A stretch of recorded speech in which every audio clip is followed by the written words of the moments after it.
holds. Oh, wala ho kasing nagiging presidenteng ano, na nagiging presidenteng Speaker of the House. Wala hong ganon. Si Manny Villar, di ba? Oh, hindi naging presidente yan. Yan sinasabi ho natin. Meron hong sumpa yung pwesto na yan.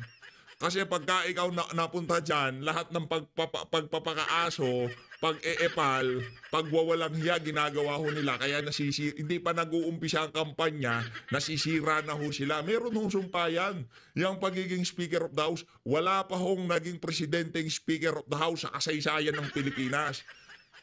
At yung sumpa na yon, hindi pa natin nakikitang masisira o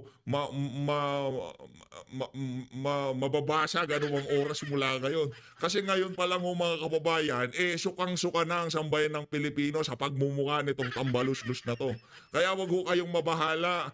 Ang post na yan ng politiko, malamang sa sabi niya dito, the powerful late congressman. Ibang klase, di ba? Palakpakan ho natin ang politiko. Ano ho ang sagot nitong si Atty. Rowena Guanzon? Ito na ho mga kababayan. Itataya ko lahat kasama pamato. Hindi mananalo yan. Sige, pati ako.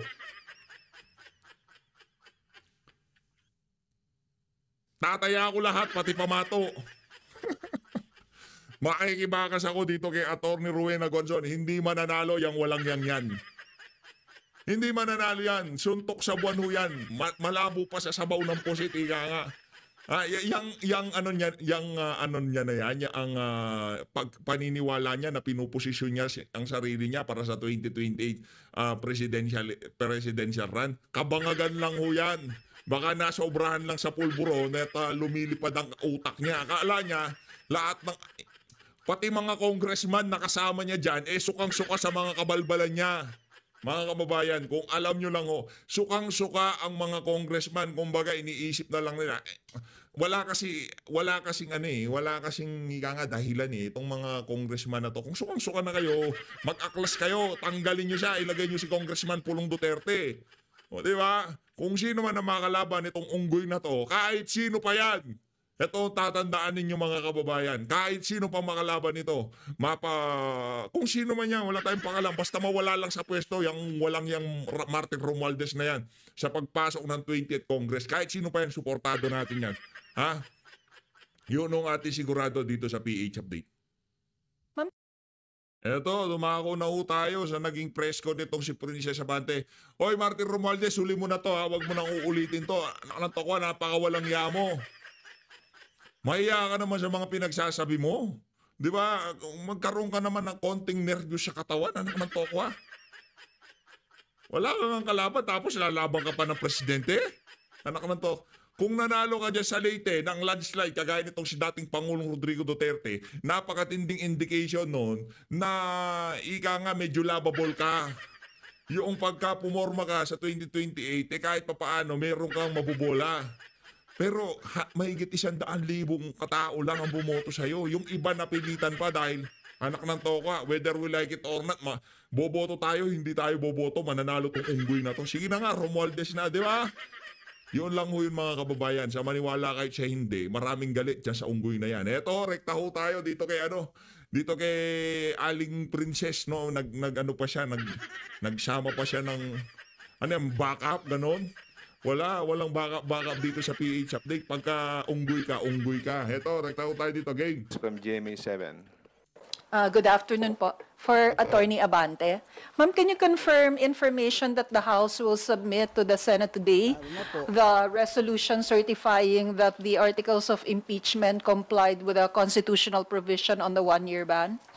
I will refer to the statements of Attorney Bukoy, the official spokesperson of the impeachment prosecution panel, that the prosecution is prepared to file the necessary pleadings before the deadline given. So for the details, we have to check with Attorney Bukoy. But this is for the for the certification.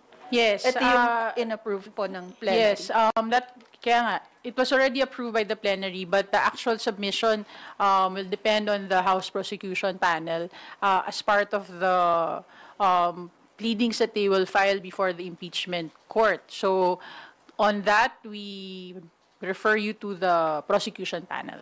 Opo. Ma'am, since you're also the House spokes, baka kaya niyo pong sagutin if the House in the 20th Congress will comply with the second requirement of the impeachment court? At this time, considering that the 20th Congress has not been convened, hindi ko yan masasagot dun sa tanong na kung gagawin ba yan ng 20th. But the position of the House remains the same. The impeachment proceedings will continue until the evidence has been presented and the senator judges has decided on the merits of the case. Ma'am, the presiding officer of the impeachment court was also asked in a press conference earlier today kung pwede po bang walang compliance ang House sa second requirement pero magsasubmit sila ng appearance ng PROSEC. Ang sagot po ni SP Cheese, lahat yon posible, ayokong pangunahan. Sa tigas ng ulo nila, ayaw ngang tumanggap ng pleading. Di na ako magugulat kung gawin man nila yon. Biruin mo, pagtanggap lang ng order, pagtanggap lang ng pleading, pagtanggap lang ng answer, pagtanggap lang ng appearance, pati yon papahirapan. So di na ako Nako. magugulat. And then later on he said, pero magkikita-kita kami sa tamang panahon, kaugnay niyang ginagawa nila sa panahong ito. Your comments? Yan. O sige, sagot! Sagot ka, madam! Ngayon mo ilabas yung kaangasan nyo. Hindi naman kami nagpapahirap. Kaklaruhin natin kung ano yung mga factual na pangyayari doon sa mga binanggit ni Senate President Chis Escudero on June 11. During the last session day of the 19th Congress, a motion was made to defer the acceptance of the remand of the articles of impeachment, which was approved by the plenary. So, kaya hindi pa matanggap ng House because there was a motion approved sa plenary. Doon naman sa entry of appearance, again, pinapaliwanag natin, wala naman tinanggihan. Hindi nga lang kasi nagpakilala ng maayos ang mensahero kung ano yung binibigay nila sa House na dokumento. Hindi naman sinabi kung entry of appearance to o para saan. Walang tinatanggihan, walang pinahihirapan. Ang gusto natin, isang trial na magawa forthwith. Thank you po. Thank you, Tina. We will now move on to the next questions from Melales Moras of TV4. Hi, good morning po. Ma'am, follow up lang din po dun sa tanong ni Ate Tina. Kasi may nabanggit din si SP Chis Escudero na about dun sa hiningan siya ng reaksyon sa mga statement nila retired SC Justice Antonio Carpio at iba pang mga tao na talagang tinututulan nila yung posibilidad na hindi matuloy yung trial. Pero ang sabi ni SP Chis Escudero, gigil na gigil lang sila, hindi ko trabahong pawiin yun. Ano pong masasabi nyo given that the House Prosecution Team is really pushing din na talagang matuloy yung trial at makapagpresenta po tayo ng ebidensya?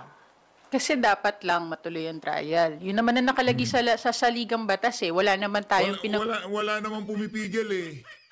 Wala namang pumipigil eh. Wala namang nagsasaka nga kami dito. Gusto namin matuloy ang trial eh. Nakananto ko ah. Di ba? Wala na. Kayo lang naman nagpapatagal. Pinapa-certify lang. O, nanghihingi lang sa inyo ng ika nga, certification ng impeachment court. Ang dami yung kaartehan. Diba?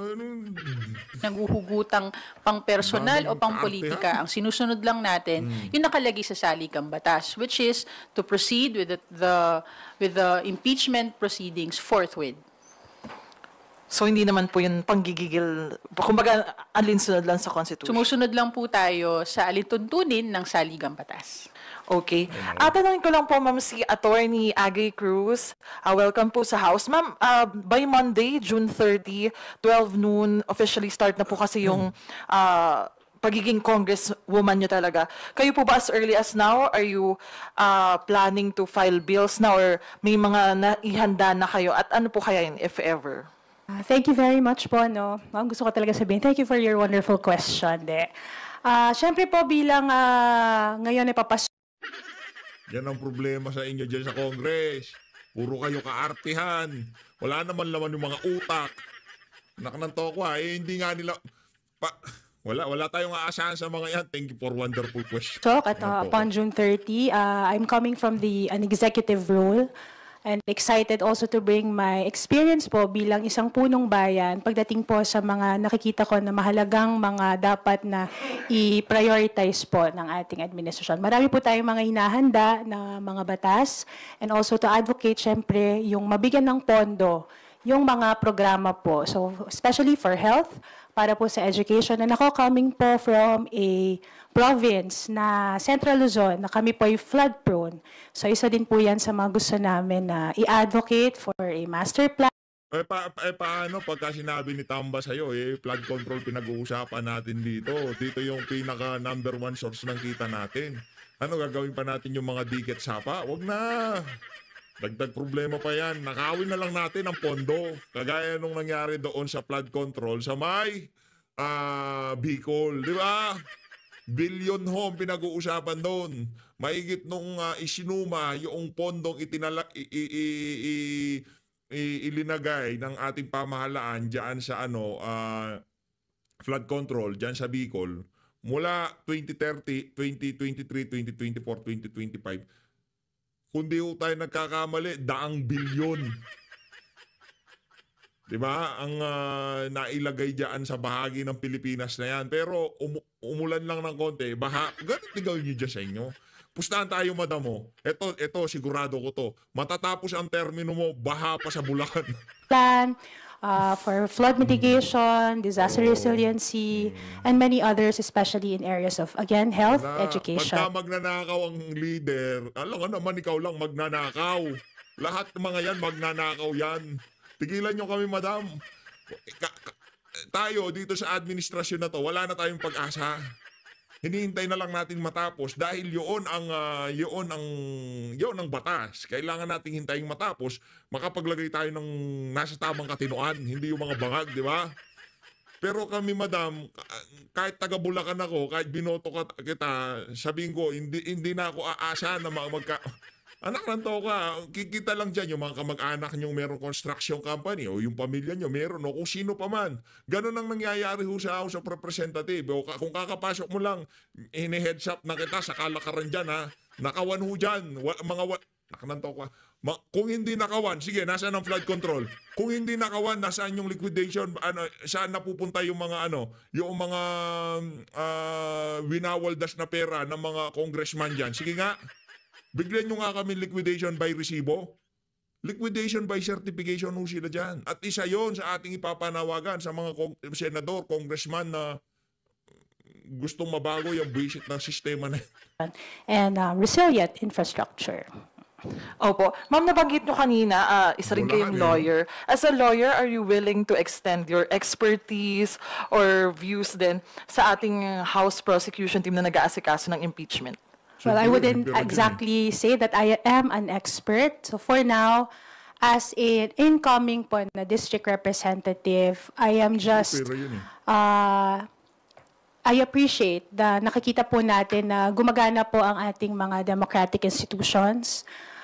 Bawat panig po ay napapakinggan. I think yun po yung pinakamahalaga. No? As we move forward, ako din, just like you, no, I'm also waiting for more information. Ayokong pinakikinggan yung mga pa-virgin na ganyan. Alis tayo dyan kayo, madam. Walang walang dating yung mga pa-virgin na ganyan. Towards the NFA revamp bill, no, kailangan talaga natin ng legislative measure para maging sustainable ang polisiya na walang pamilyang Pilipino na magugutom. Sabi nga, rice is life. So, habang binabalanse natin yung kailangan na pangalagaan at protektahan ng ating mga magsasaka, kailangan din natin ng pagbalanse nito na masiguro na yung kakailanganin na mga idadagdag na na mga tulong sa ating mga magsasaka ay hindi naman magiging pabigat din sa mga consumers na kailangan na tumanggap nung mga magiging dagdag. So, we are looking forward na mapag-usapan to sa Kongreso, sa Kamara, at ma-prioritize. Again, also, I echo the sentiment of Attorney Abante on behalf of the Speaker.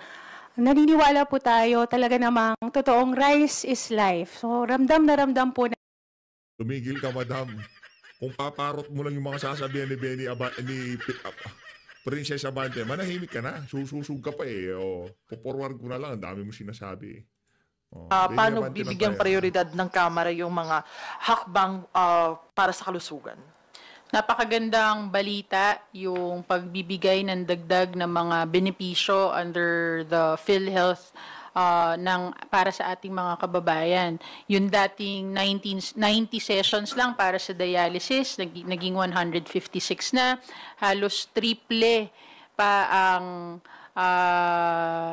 ang binabayad kada session. So, kailangan talaga natin natutukan na masiguro na may magiging magandang health services para sa mga Pilipino. At handa naman din ang Kamara sa pangunguna ni Speaker Martin Romualdez na siguraduhin na etong mga goals ng administrasyon ay matutugunan para naman din sa mga Pilipino. again, also, syempre, definitely napakahalaga po ng magiging role ng PhilHealth para talagang Yan ka na naman. Nanto ka, ano ka na lang, magpaka-kups ka muna. Di ka pwede, madam. Di ka pa pwede. Pagka medyo inog ka na, maraming teryan eh. Kumbaga, nandun ka pa lang novice ka pa lang. Kailangan mo pang training ka pa lang eh. Punta ka pa muna, pasok ka muna sa mga hearing, mag-eps ka muna doon, mag-kups ka muna doon.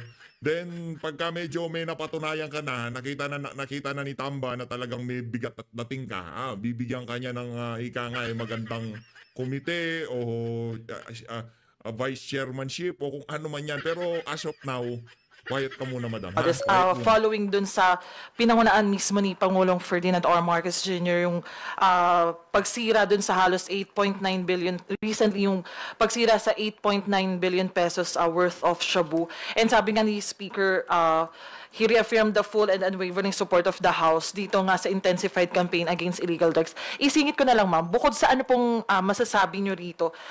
Hindi. Pag-usapan natin yung illegal drugs na yan. Ano yan eh? Siguro ang tawag nila diyan inanalyze nila ang sitwasyon. Inanalyze ho nila. Diyan ho natin makikita na nagre-group sila. Ganito na pag-usapan nila sa cabinet meeting. Okay, bakit mahal na mahal pa rin ang sambayan ng Pilipino si Digong? Ano bang ginawa niya nung kanyang administrasyon? Nagsagutan yung mga unggoy niyang gabinete. Sabi ko, saan ba siya pinakabumenta? War on drugs, sir. O sige, bukas ilabas niyo yung mga droga tapos kunyari hulihin natin. Wala nang gano'n. Yung tipong ang dating parang gano'n eh. Kumbaga nagre-group sila. Okay, ayusin na muna natin. Usap-usap tayo. Magsusona na. Wala akong accomplishment. Walang bagong infrastructure. Walang kwenta yung pagiging presidente ko sa nakalipas na 1 taon na naman. Naging tanga na naman ako, di ba? Anong magandang gawin? Sir, tayo? Mag-stage tayo ng gawa-gawang drug hall. Etong unggoy na presidente, naniwala. Sige. Nagmukha na naman silang tanga. Anak ng tokwa. Kay Tatay Digong, after na nagkaroon ng malaki hangal, bukas makalawa, 4:00 ng umaga, meron tayong Senate hearing. Unang tatanungin sa mga otoridad, nasaan sino driver? Saan yung nahuli? Hindi, para safe. Palutang-lutang sa dagat. Anak ng tokwa. Mga kababayan, wag ko kayong magpabola. Napakalaking kabalbalan na nangyayari sa ating bansa. Mga mangingisda, natakbuan ng droga. Anak ng tokwa. Di ba? Mga ganong klaseng mga out of this world eh. Di ba? Palutang-lutang. Hindi gumana yung GPS. Hindi pinick up ng mga pipick up. Pambihira, oo. Hindi uubra yan. Yan ho stage yan. Isa yan sa mga ibibida niya sa zona niya. Wala siyang infrastructure. Wala siyang train, wala siyang building, wala siyang subway. O ano ibibida niya? O nakahuli kami ng mga imbis na isda na huli, nakahuli kami ng droga, palutang-lutang. Ngayon sisisihin natin mga Chino.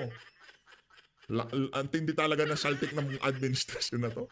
Sa bagay, siguro sila naniniwala sa mga kabalbalan nila. With this, kasi alam naman natin yung House Quad Committee, isa to sa mga binantayan yung, kung ngayon bloodless campaign yung mga naging pagkamatay ng mga nung mga nakaraang administrasyon dahil sa drug war, maipagpapatuloy po kaya itong Quadcom sa 20th Congress? Ituloy na yan. On the Quadcom hearings, no, I understand Please, ituloy yan, ituloy. nabanggit din ng mga previous chairs na they're hopeful na merong mga magtutuloy ng investigation sa 20th Congress. Yes, please. Please. Ituloy nyo yan. Huwag nyong isipin yung mga nagugutom na Pilipino. Huwag nyong isipin yung mga baha. Huwag nyong isipin yung mga kriminalidad. Huwag nyong isantabi nyo lahat yan. Basta tayo si Duterte, focus Duterte, wasakin ng mga Duterte para sa 2028 manalo si Tamba. Di ba? Yan ang endgame. Papanalunin si Tamba, wasakin ng mga Duterte. Pero nakakatatlong taon na kayo kakasira sa mga Duterte. Hindi pa rin gumagana. Regroup ulit, regroup. Meeting. Paano sisiraan ng mga Duterte? Effective ba? Effective ba yung Quadcom? Committee on Bad Government, panalo yung mga kandidato ni Digong. Ng tokwa. Yes. Siguro pag simula ng 20th Congress, pag na-organize na ang iba't ibang komite, makikita na natin doon kung sino-sino ang talagang magtutuloy na nasimulan ng Quadcom Hindi. on the 9th. Hindi. Yes. Ano muna tayo, madam?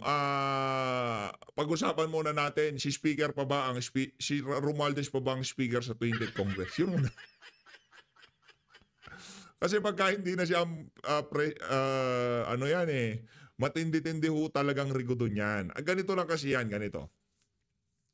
Ito senaryo lang ha, hindi ito mangyayari. Kumbaga, pinaglalaroan lang natin yung mali natin kaisipan. Halimbawa, nakapustura ako bilang kaalyado ni Marcos Jr. Ngayon, i-challenge ko itong si Romualdez sa speakership. Di ba? Kasi yung mga yan, paksyon yan. Sa House of Representatives. Merong paksyon si Tamba, yung mga nabubusog sa pamumuno niya bilang speaker. Ngayon, ang mangyayari ho dito, lahat ng gustong pumesto doon sa mga hinahawakang chairmanship noong mga aso ni Tamba, magkakarigo doon, palitan ho lahat yan. Ngayon, yung mga paksyonan, mag-uusap-usap na yan, okay? Kay PH update tayo. Pag-meeting tayo sa kanya. Suportahan ka namin itong block namin na to. Kunyari, Central Luzon block, mga lahat ng congressman, nakausap ko na. Kaso, bigay mo sa amin itong committee na to. Appropriation ang gusto ko. Ganyan ho yan eh. Kaya tayo ay naniniwala na matindi ho talagang mangyayaring doon. Ito pang matindi dyan. Mindanao Congressman, okay, mag-usap tayo dito. Lika dito, PH. Usap tayo dito ka. Lika. Lika. Gusto mo maging speaker? Oo, sige. Usap tayo. Ganito ha, yung block namin malaki. At alam mo kung sinong vice president namin. Malinaw. O, kilala mo. Mag-uusap tayo ngayon na maayos. Gusto mo mag-speaker? O, alam mo na gagawin pagka pinanalo ka namin. Okay? Ganito gagawin natin, okay? Buboto ka namin sa isang kondisyon. Ano naman yun? Sasabihin ng mga kaalyado ni VP Sara. Pero ako, kaalyado ako ni Marcos, ha? Pero dito kasi, ito yung pinaka-crucial na panahon sa isang administrasyon, itong gitna. Ito ang magsiset ng tempo sa 2028. Okay, ganitong gawin natin. Tigil natin ang impeachment. Kakargahin ka namin. Buong Mindanao congressman kausapin ko. Ako magiging padrino mo. Walang problema niya. Pero dapat sumunod ka sa usapan. Mga ganyang senaryo ho ang ating inaasahan. Ngayon, pagka natanggal si Tamba sa pagka-Speaker of the House, hindi ho siya nakapag-EPS mula sa pagbukas ng 20th Congress hanggang huling araw niya sa 2028. Tapos na ho ang political career ng mga Romualdez na yan. Kasi tapos na, nakapangalawang term, tapos na siya, di ba? Pahinga na siya niyan. Pagkataas ng pagpapahinga niya na yan, hindi na ho makakabalik yan. Yun ho ang ating sisiguraduhin dito. Hindi ho yan makakatakbo ng presidente. Lahat ho talaga. Kung doon sa impeachment ni VP Sara, tag 150 million ang pinangakong proyekto sa mga pumirma. Baka dito, sa mga boboto kay Martin Romualdez bilang speaker, mas malaki ho kaysa doon sa impeachment. Sigurado ho yun mga kababayan. Yun ang ang magsisilbing daan para maabot ang pangarap niya maging presidente sa 2028. Sabihin natin, para masubukan niya na tumakbo ng pagka-presidente diyan sa ambisyon niya na maging presidente sa 2020.